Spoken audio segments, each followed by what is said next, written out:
All right, we're good with that. Anybody have questions for Coach Brennan? Start with Michael Lev and then Justin. When you embarked on this transition, did you expect there to be some bumps along the way, especially early in the season?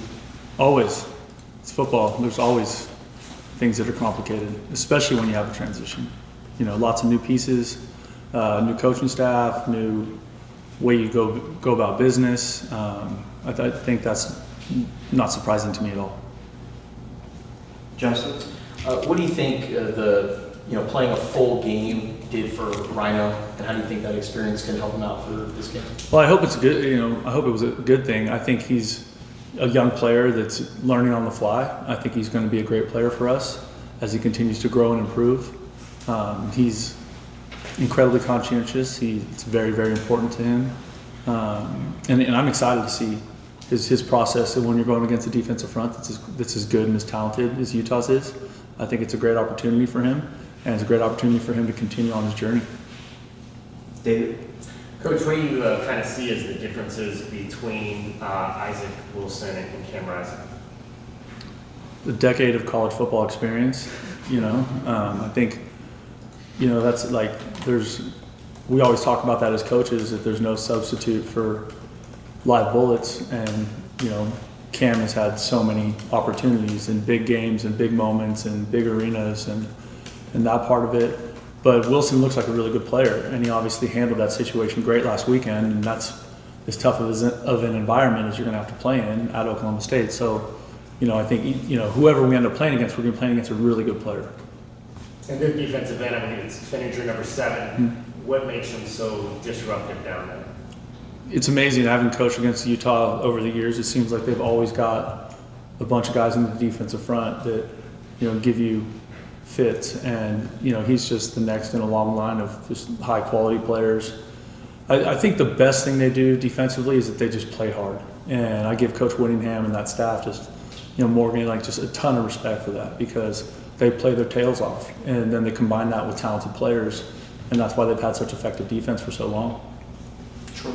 In terms of going back to Wilson and Cam Rising, how much does their offense change, if at all, from what you've seen through film in terms of which quarterback's in? I think you probably see a little bit more quarterback run with the young guy, but so much of who they are is predicated on playing their style of football, which is run the football and utilize your tight ends and find a way to get the ball to receivers at the right time. They've always been. Andy Ludwig is a fantastic football coach. He's been doing it forever. So they've got a hell of a football team. And then with Noah Fafita, obviously one of the leaders of this football team, he takes a lot of the weight of how the team's going. He always comes in the press conference and says, I could have done better at this, I could have done better at that. How do you relieve some of that pressure off of a quarterback like Noah in a game against Utah? Well, it's kind of one of the things that makes him special also, right? Like, I think that's, a sign of any good leadership on your football team is that they don't point the finger, they're looking at themselves. Like, how do I improve, how the last game went or how the last play went? That's a lot of times when we're on the sideline. He's like, I missed that, or that could have been better. So I think that part of it is incredibly refreshing from a young player, because Noah's still a young player, right?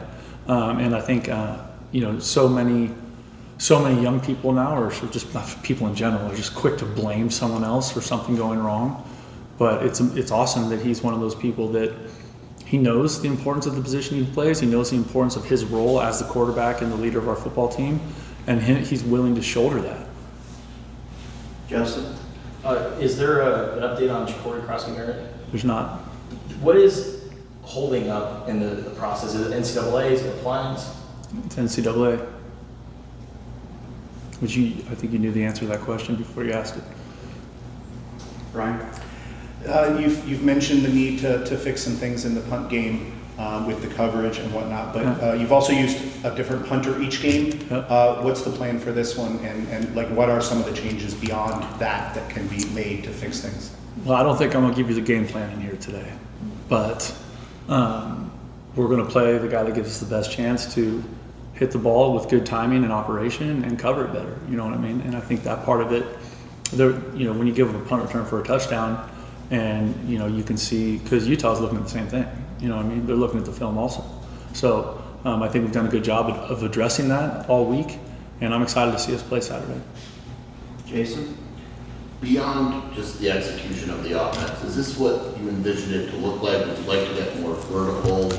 Just how would you assess in terms of play calling and all that, the offense so far? Well, I think we can play better, right? And when you're coming off a game where you only score 7 points, right? Like it's not going to feel good. There's no way it can, and that's on me. That's what we've been spending every day and every night in here working on and trying to come up with the best way to move the football effectively. And so I think that some of those situations that we've just been in too many 3rd and longs, and when you get in those situations, it kind of limits what you can do. And so I'm optimistic that that's going to continue to improve as we go. Michael? Following up on Justin's question about Rhino, even during training camp, it seemed like the whole first team offensive line wasn't together that much. How valuable have the last 2 weeks been in that regard in terms of chemistry, cohesion, the things that an offensive line needs to be? Yeah, I think that's critical. I think that's one of those hard things. Like when you get guys dinged up, whether it's in game or in training camp, someone else has to step in and answer. And I think that part of it has been good for us the last couple of weeks of just being able to practice together with some continuity there. But it's always, every football season is like that. It's like everyone says it's a next man up mentality because it has to be. Like, what choice do you have, right? We got to run 5 guys out there, and they got to play together and do a good job of giving us a chance to either protect Noah or run the football effectively. And so, I'm hopeful that this time has been good for that group being together. David? The proof will be on Saturday night, right? Sorry.